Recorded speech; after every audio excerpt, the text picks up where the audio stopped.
एका शाळेमध्ये शिकणारे एक तरुण आणि एक तरुणी होती. आता शाळेमध्ये दोघं सोबतच शिकत होते आणि सोबतच शिकत असताना या दोघांची अगदी चांगल्या पद्धतीची मैत्री झाली आणि मैत्रीचे रूपांतर प्रेमामध्ये झालं. तर मग यांना प्रेमामध्ये सर्व काही करावं असं वाटू लागलं.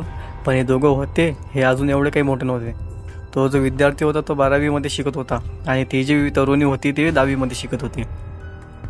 असे हे नवीन नवीन प्रेमामध्ये पडलेले नवीन कपल होते. मग हे जे कपल आहे त्यांनी मग असं चित्रपट पाहिला, पिक्चर पाहिले होते आणि पिक्चरामध्ये अशा प्रकारे हिरो हिरोईन घरामधून पळून जातात आणि तिकडे गेल्यानंतर यांचा कसं सुखाचा संसार चालू करतात आणि मग त्या ठिकाणी बाहेर जाऊन खूप सारे पैसे कमवतात, श्रीमंत होऊन पुन्हा घरी येतात.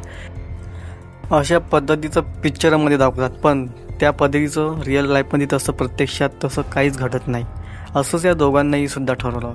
पिक्चरमध्ये पाहून, रील पाहून, अगदी इंस्टाग्रामचे रीला वगैरे पिक्चरमध्ये की नाटकं वगैरे पाहून या दोघांनी असंच विचार घरातून पळून जायचा विचार केला आणि या दोघांनी घरातून पळून जाण्याचं ठरवलं.